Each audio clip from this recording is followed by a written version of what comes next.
A quiet classroom, the soft scratch of pens against paper, the faint clicking of a professor's PowerPoint slide. You're staring at the page in front of you, your eyes are scanning over notes you swore you'd remember, but it's gone, vanished. And yet, you remember every scene from a random movie you literally watched 3 years ago. For Nafisa, this wasn't just an annoying quirk. It was a puzzle. One that set off a chain reaction. One that would take her from studying the human brain to building the technology that could change the way we understand it. Salam everyone, and welcome to Muslimas in Motion Professional Pursuits. I'm Hawa, your host, and here we celebrate the achievements of Muslim women while exploring strategies to balance the life you dream of with the life you're living today. Join me as we dive deep into the inspiring journey of Nafisa Anmul, a software engineer fellow, a student, a researcher, and innovator shaping the future of tech. Her story is more than just research and coding. It's about resilience, about navigating spaces that weren't always built for her, and about bridging the gap between neuroscience and technology in ways most people never consider. But first, I have a question for her. We're on a deserted island, and you can only bring 3 things. So what are the things that you are bringing? The 3 things I wanna bring, I think the first thing that just came to my mind will be Quran. I feel like because it's such an essential thing for everything, I feel like I'm like having a conversation or getting so much advice from it.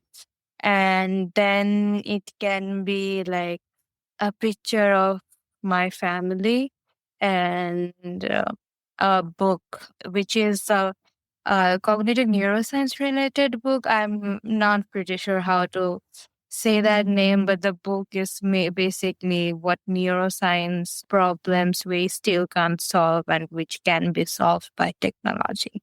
So it's like a whole combination. Okay. Wow, that's actually really amazing choices, mashallah. So I see that 2 of the things that you've chosen are books, so I can assume that you love to read, right? Yes. That's nice.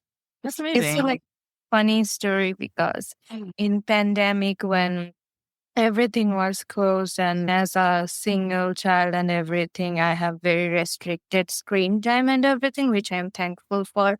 My mother and my father have a huge book collection, which are stories and everything. So I have finished everything in 2 months. And I was telling my father to buy me books, and my father was like, "Why? There are so many books in the house. Just read those." I was like, "I have finished everything." And my father was like, "Okay, then I can help you buy some more books." Oh man, mashallah. So while everybody else was binging all these TV shows, you were literally out here just finishing a whole library of books, mashallah. That's amazing. Oh, I love that. Oh, that's so great. I remember like being younger, my dad would always like every week he would go to the library and get me books, like a different rotation of books. Like he would bring me books. I'd finish the books in a week or 2 and then like give them back and be like, "Here, more books, please." So I get it. That's what it makes me think of, and it just brings me back to honestly, I need to prioritize reading a lot more because I don't know. I don't prioritize it as much as I should. I'm just be honest.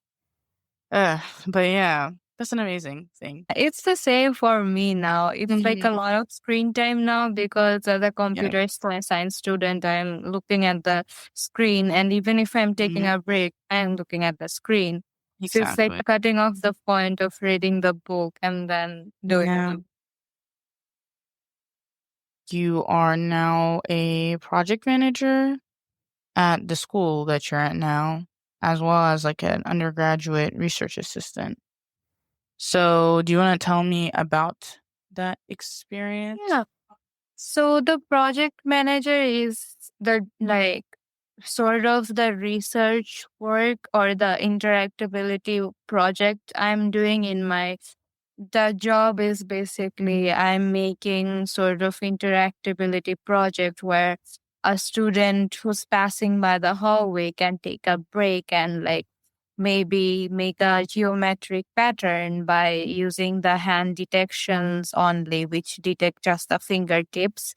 And maybe like there are other people working on this kind of project, like maybe removing the foggy filter out of the picture, doing the foggy effect, and maybe removing the dandelion stuff from the dandelion so that it's like it gives a like breezing effect from the dandelion. So this kind of work I am doing in so that like in the display or the campus display hallway looks cooler really as a hallway. Interesting. Okay, cool. So, what kind of made you choose that particular, or like, how does the whole like undergrad research thing work? I kind of always wondered, is it like when you're there, you kind of see somebody working on a research topic and you're like, oh, cool, that sounds cool. I would like to join. Or, I just never understood how that worked. For me, but especially I was exploring research options from my freshman year because I was basically interested in research while I was a neuroscience student. So there was a talk happening where the professor I'm working with right now, Mara Brain, was giving a lecture of attention and how the attention works for a particular person. So I was like, hey, that's very interesting. And she also works in linguistics, which is like as a international student, like language, the native language I speak, Bangla is different than English. And so there is like different type of phononyms which interact with each other. So that's why like that part was interesting for me. That's why I joined her research. And that's how like I explored that like I wanna do that research, and especially the bug that created that, why the movie I am still remembering, but the study that I want to remember is not remembering. What's the reason behind it? Why my brain is doing this? So that's how I literally told my professor that that's the reason I want to work with you. I want to know this, why this happening, and the linguistic part of it. So that's how I got to work with her, and I explored many more options. I explored in the chemistry department and also in the biology department about the genetics works and everything. I joined the lab meetings of the research lab that I was interested in, and then I was like, yeah, maybe I'm interested in this, or maybe I'm not interested in this. So that's how I got to choose the lab I'm working right now. Oh, cool. Oh, okay, that makes sense. So it's like, do you ever get to like switch, or is that kind of like not really something that's recommended? I can switch. So it depends on like, because like for Mount Holyoke, it's a very liberal college, and we get to choose and explore. It was even an option for me in my research in my lab that I joined one day. I was like, "Hi, professor, I don't wanna."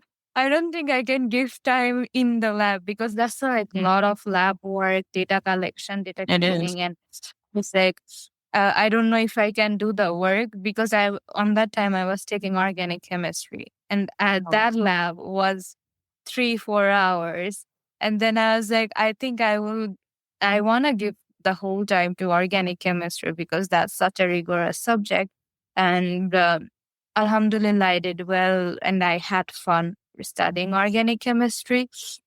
But that was like, I told her, and then she was like, oh, yeah, it's completely fine. You don't have to join right now.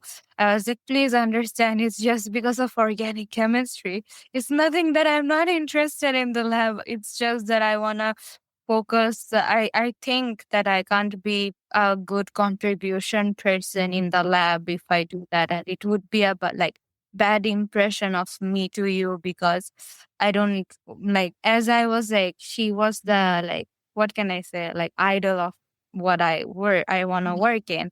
And I was like, I don't want to like disappoint you. So this is the circumstances I'm going on. Please understand.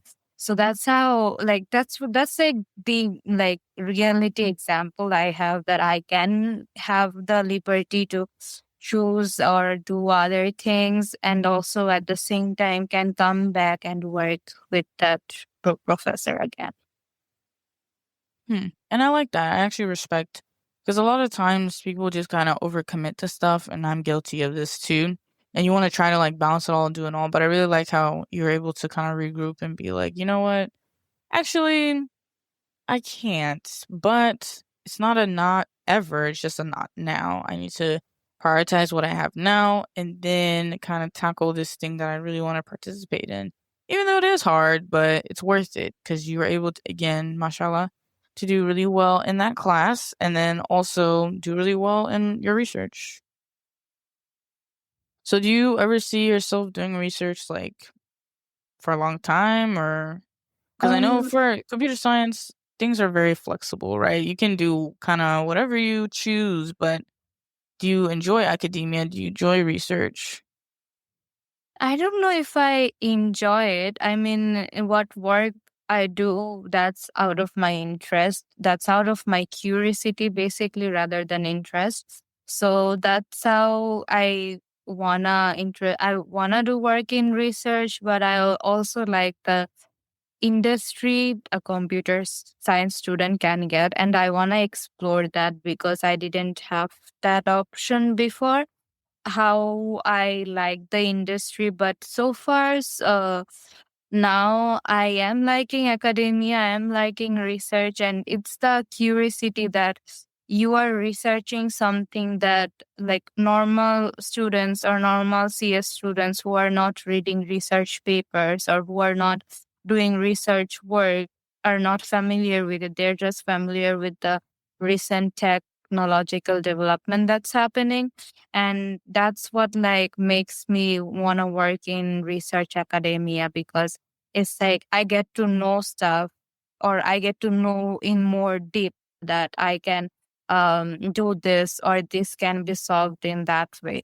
So that curiosity, or that like thing that I know something like better than some other people, it's not that it's like that the curiosity level in my case can, I think, is higher than some people, and that's where how I wanna do the research.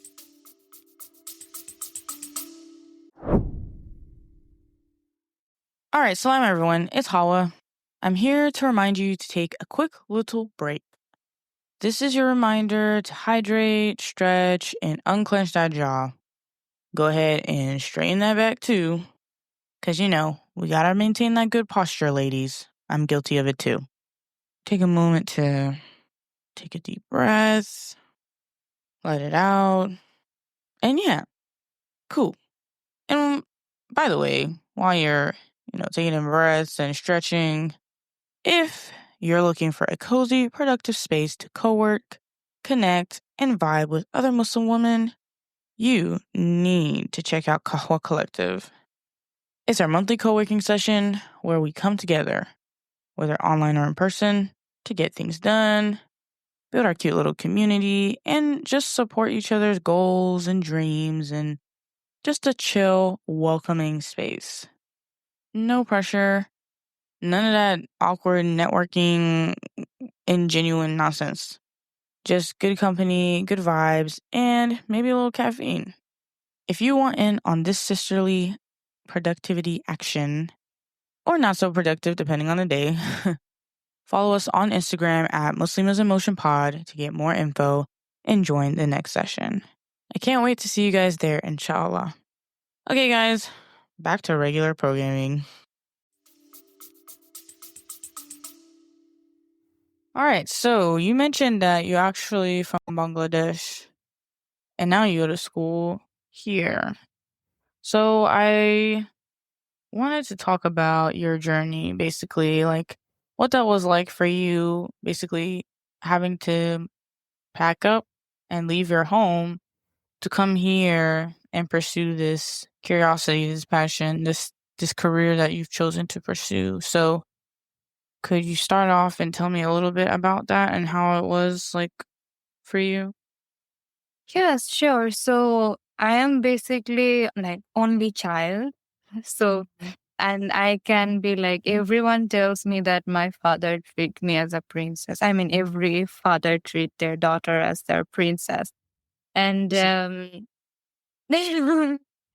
and that's the like, I didn't think that I will miss my home or my father that much when I was going alone, because from the very young childhood, I am used to living alone as a only child. So I was like, how worse can you get?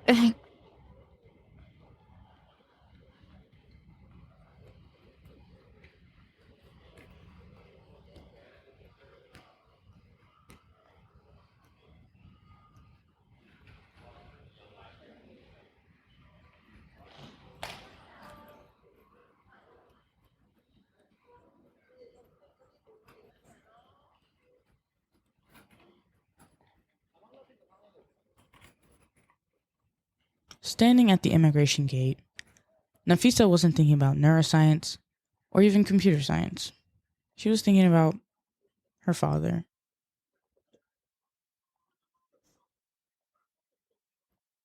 So I still remember I was in front of that immigration gate from where my father was like, after this I cannot go with you. But I was still thinking, oh, my father can go with me. It's fine. It's visible. So my father was like, I cannot go with you. Let's just spend some more time. Then I was like, no, no, no. The flight can get missed and I can miss the flight. It's such a long flight. I don't want to get missed. But we still talked a bit. And then my father was like, yeah, I think you should go. That part, I never realized that I could have spent more time with my father and I could have told him a lot more. But I was like, hey, it's fine. I'm going to another country, another language, another whole education system where I'm going to study, where I'm going to explore new things. So that was not a like hard part crossing the country coming here. But when after I arrived on campus, I realized at that moment how much I was missing my father, my home country, and everything. The food, of course, I cannot miss the food. And it was very like that time I realized that it was hard. I knew that it will get harder because I am alone, all alone here. But I thought that, yeah, I think it will be manageable. But I never thought how much circumstances I have to go through, how much obligations, barrier I need to pass to realize, to go through that phase.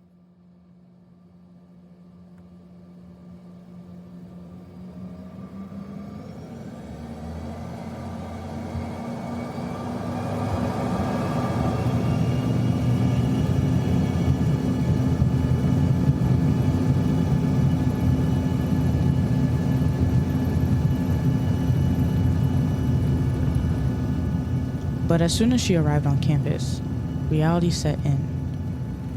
The silence of a dorm room that wasn't home, the weight of expectations, not just from her family, but from herself. So the freshman year, I was even afraid of crossing roads and at 12 a.m., like coming to my dorm because in my country, I'm not used to be up late that much. I had a friend who like, I was so scared. My friend took me from library to or like another dorm where we study, from that dorm to my dorm because I was so scared at like night. And I was like, if there's nobody, please come with me.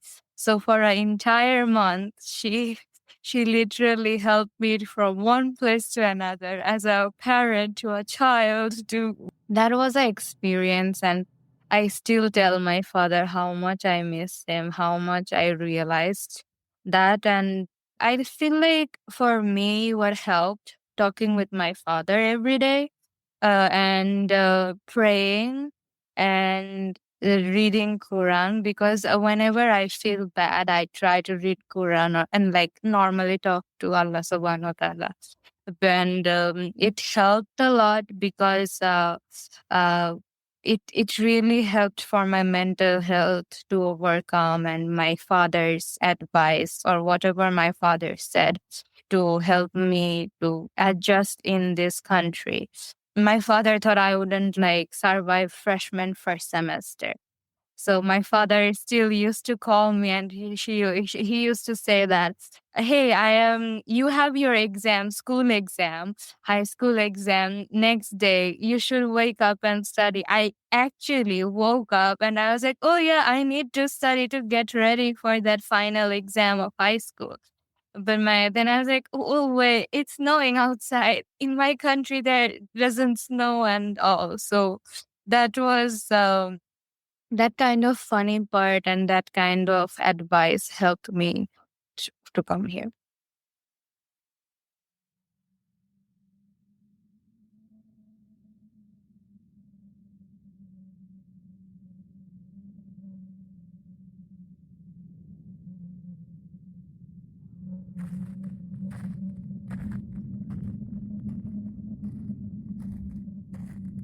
The first snow when it happened, so whenever the first snow happened, I don't know what, I always study during that time and I don't see the snow falling. But during that time I was studying. I was like, oh, it was snowy. It's nice.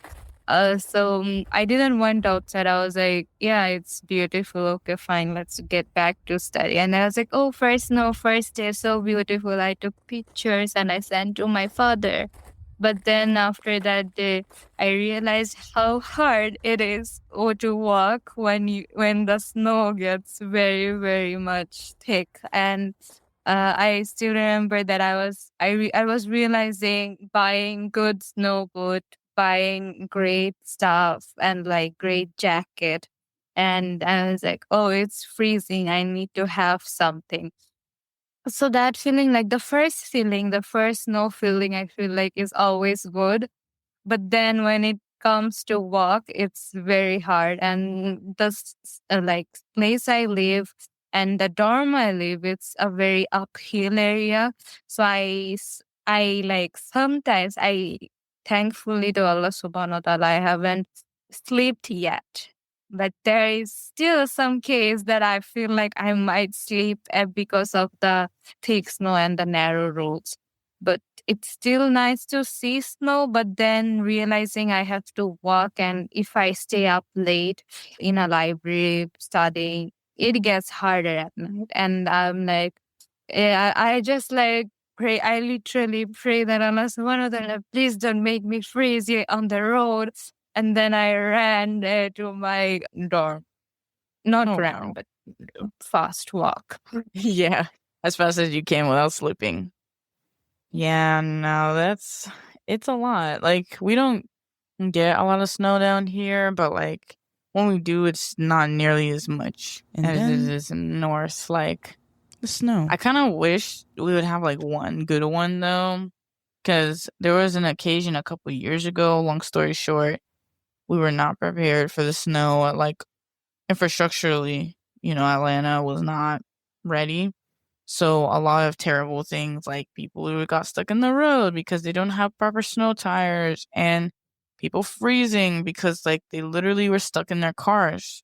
It was a lot. So it's like I want to get more snow, but it's like be careful what you wish for because sometimes wherever you're at would everything would just shut down and become berserk.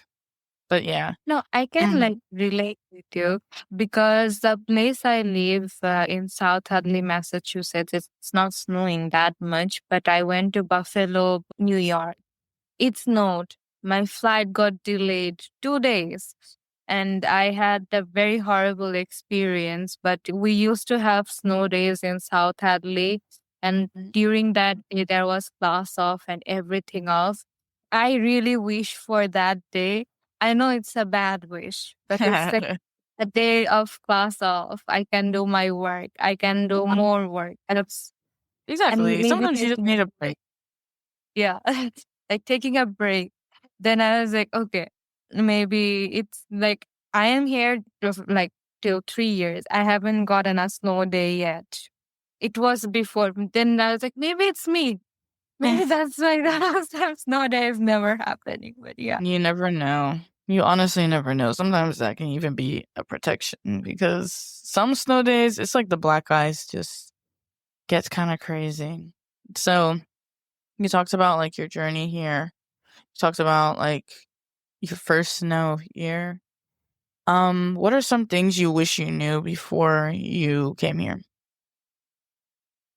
I mean, I wish I knew that I needed to be mentally stronger because I think that's the like biggest thing, that mentally stronger, because I knew that my parents won't be here and I knew I have to do a lot of work by myself. And I mean, I used to do a lot of work by myself when I was in Bangladesh because as an only child, but it was more like academic help and everything, fitting into this unknown culture that I have never been in. So I feel like preparing myself for that, like mentally stronger part, I will like emphasize more and more because whenever, like at least whoever I saw, people think that coming here is the big release or the big success, but it never is. It's like more barrier, more like obstacles, more walls in front of you, and you need to break it through and tell people that I made it. And in that state, you're like, you're still not able to meet it more. So that's like for me, I will like, I think I want to emphasize more and more that mentally stronger. If you are mentally stronger, as much as you can come to another unknown place and will be like settled as is as not hard as possible. That makes sense. So you basically underestimated, yeah, because something you said actually that was really interesting to me. It's like you said, like when people think you're here and then that's it. And yeah, people don't realize that getting here is literally not half the battle, if not half, maybe a quarter. The rest is just like literally surviving, trying to adapt to a new culture, a new effectively, even if you know English abroad, it's really just not the same as being here and talking with actual people. There's slang, there's all these euphemisms, there's all these different, what is it? What is the word? Literary devices, I guess, people use to just speak every day. So it is difficult. It is for a couple of reasons that you mentioned. Everybody thinking like, oh, you've made it, so I guess that's it for you. You can't possibly kind of be working that hard. I think a little frustrating and also a little exhausting for you because it feels like there's a lot of pressure, and things like that. Have you had an experience with that or? Yeah, I mean, a lot of pressure in a way that I mean, academically, I've been into bigger pressure in my country, but it was more of a like competition of I know how I can do better. But Mhm. in here, it's more like I don't know how I can do better. I need to ask for help, and asking for help is a big thing. I feel like because when I came here, I didn't know that. Oh, I can ask for help. I can tell my professor that I am having problem with this, and professor will help me, or the peers will help me. So coming to realization for that and coming to the realization of knowing the right person to ask for help, because I felt like even if I asked for help, there were some people who didn't give me the advice that I actually needed. And the people who actually like just a single word was helpful. That's the like difference between the right person and the wrong person when you ask for help. And I think that's the like main thing I got. I like that. So, with your mistakes, so no, sorry, excuse me. So, what is a mistake or failure in your journey that you've done so far that taught you a lesson that you still carry with you today? And Um, before you answer this, I'm gonna actually grab something real quick, but you can go ahead and answer. sure. I think the biggest mistake that I got, or like I realized that asking the right person for help and getting that help. And another mistake was also trusting people. And also, it's also goes the same that trusting the right person for help and not the person, and knowing the right person that you can trust on is one thing, and you can trust your professor. That I trust my the professor I research with very much, and I almost share not almost I share almost as much as I think that problems I am doing that I can ask her for help. I share with her. Like, she is not a computer science person. She does coding and stuff, but she's not from computer science world. So I tell her about the industry, about the stuff that I am going through, and about like how I am now interested still in research. So it's that the right person, emphasizing that the right person is there for you, that you can trust and you can ask for help. I I like think. that, and I'm glad you were able to find somebody. But was there ever a time where that was not the case? Like, was there a time that there was somebody that you thought you could trust and you couldn't? And do you feel comfortable, like, I guess, sharing that? Well, yeah, I mean, there was many times from my very beginning of the childhood till now that I have thought that the person can be helpful, that the person can be trustworthy, but at the end it wasn't the case. And I mean, at that time it was very hard to know and hard to like you don't know. It's like you need to have also the wrong person to know that what your right person is. So there was time, and during that time, I basically share almost everything with my father because we are so close.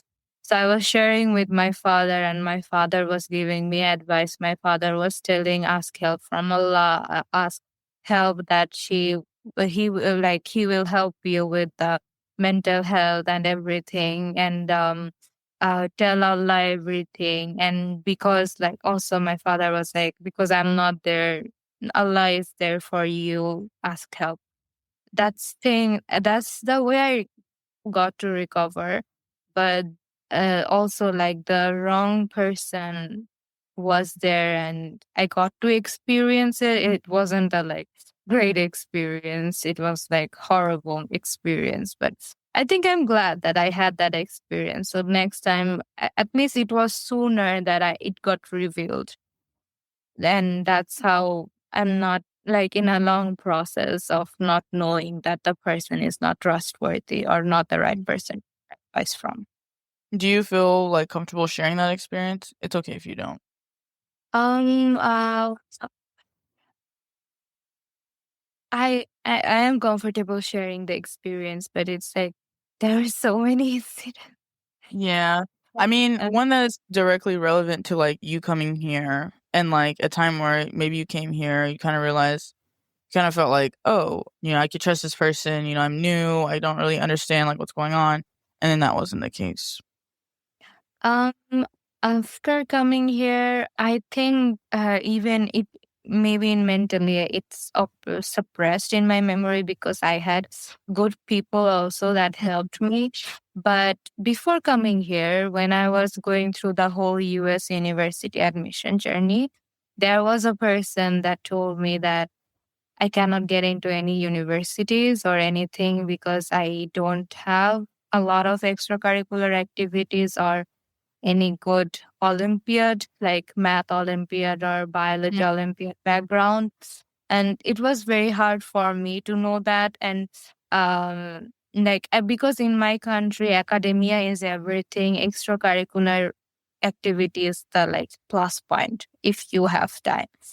So it was very hard when that person told me that, and that time I realized that he is not the right person that I'm asking help from or like looking up to.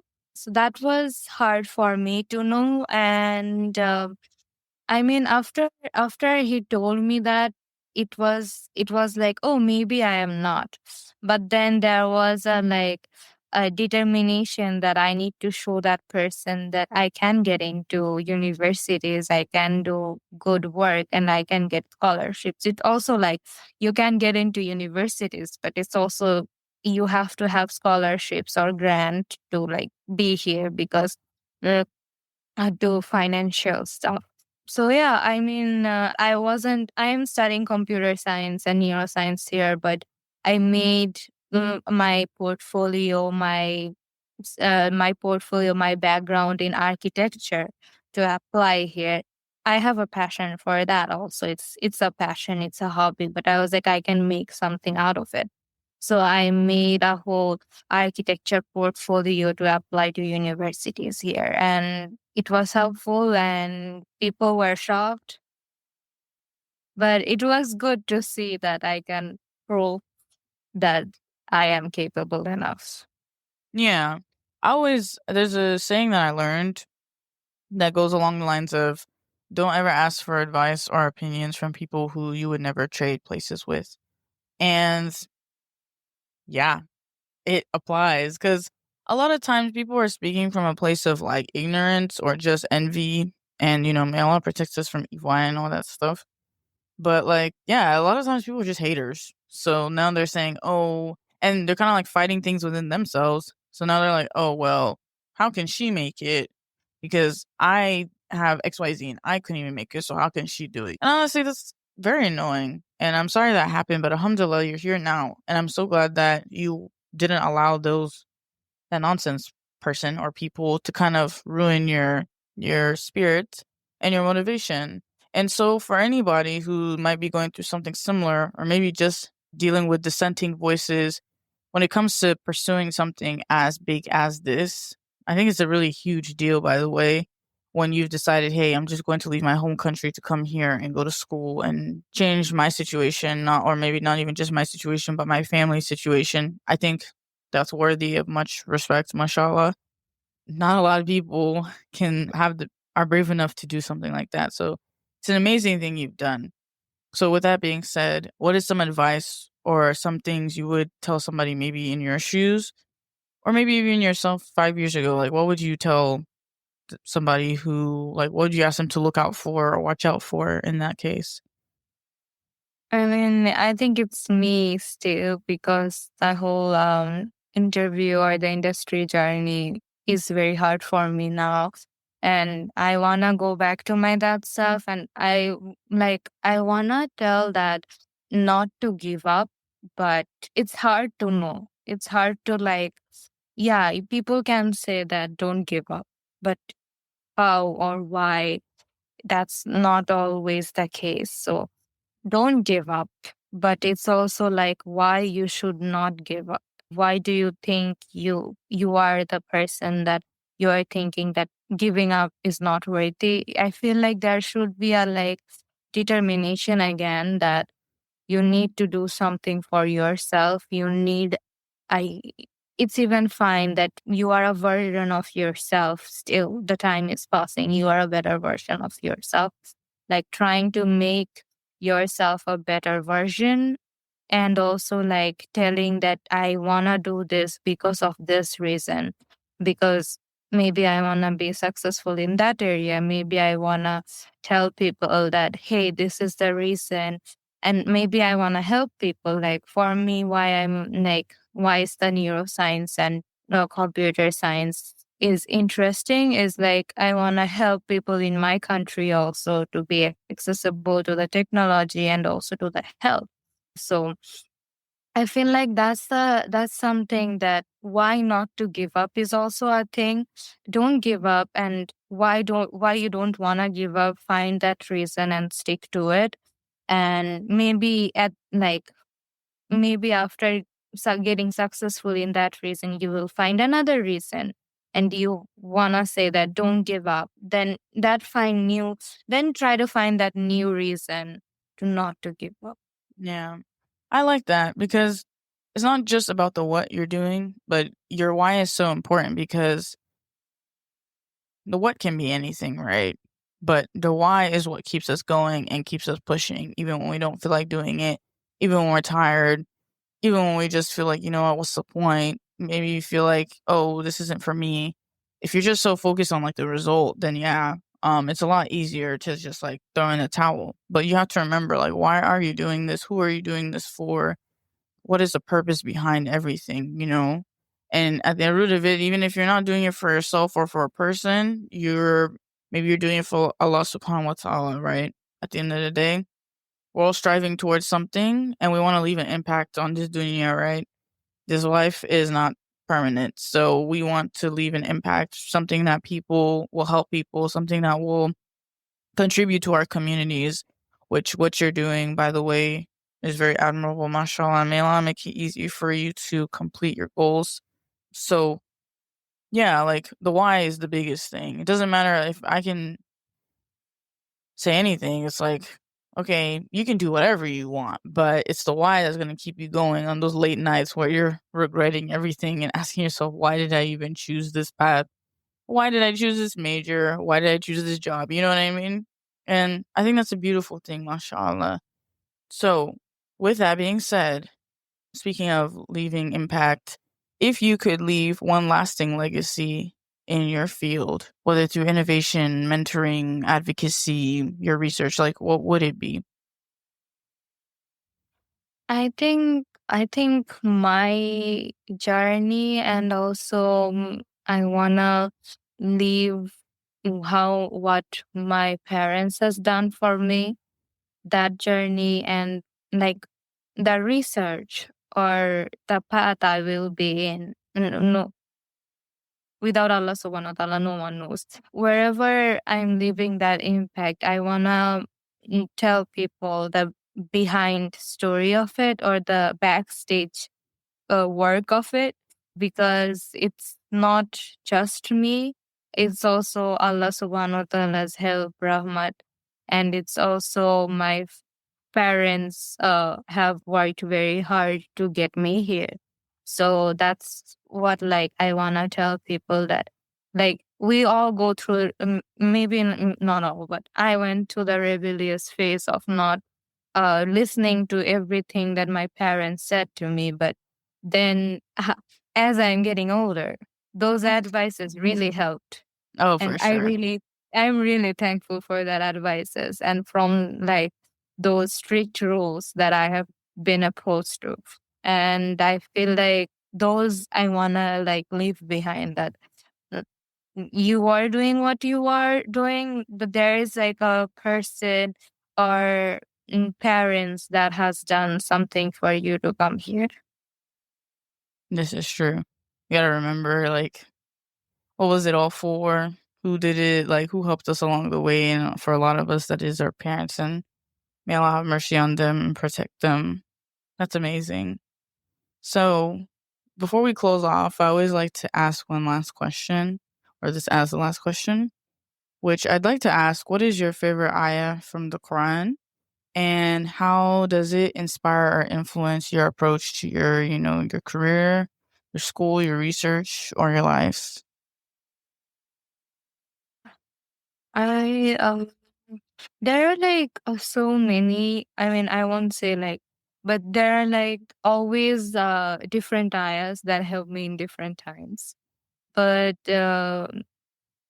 I feel like that one ayah from Surah Baqarah that I really like, which is like Allah doesn't pardon a soul beyond that it can bear.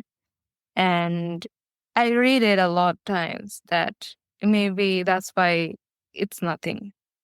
Allah knows the best, and Allah is doing whatever it's doing is for my best. That's amazing. This was an amazing interview. Thank you so much for your time. Honestly, jazakallahu khairan. Where can we find you or support you? So I have my LinkedIn, which is Nafisa Bashar Anmul. And I am also active, not that active, but active in Instagram, where I show my creative journey and not just my computer science journey or my research journey. It's like there is another beyond Nafisa there. And Yeah, that's what I wanna tell people. So yeah. that's amazing. Do you mind like saying what it is? Oh, sorry. That's also like Nafisa Bashar Anmul. It's my name, and I don't have any creativity to put another name or something. It's No like it's worries. me. It's me. I wanna represent my name. Nothing better than that, honestly. But yeah, honestly, thank you so much. You had such amazing answers, such an amazing aura, and honestly, I have just so much respect for you. Pray that Allah makes your journey easy and just gives you the success in this life and the next, because your intentions and what you intend to do are amazing, and I pray Allah makes it easy for you. Thank you so much. No worries. All right, so that is a wrap on today's episode of Muslimas in Motion. I hope you got something valuable out of this conversation. And if you did, don't keep it to yourself. Hit that subscribe button on your favorite podcast app, leave a quick rating and review, and share this episode with a friend who needs to hear it.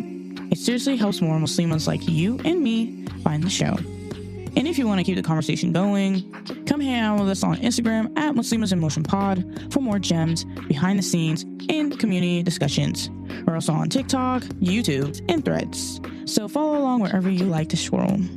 If you've got some thoughts on today's topic, maybe a career question, or maybe you just want to send some love, drop us a message or some fan mail. We might share your note in a future episode, wink wink. Link in the description. And before you go, please take a moment to make dua and pray for our brothers and sisters in Gaza, the Congo, and Sudan. If you're able, please consider donating. Those links are also in the description. Every little bit helps y'all. And we'll be back the week after next with another great episode. Until then, take care, stay in motion, and salam.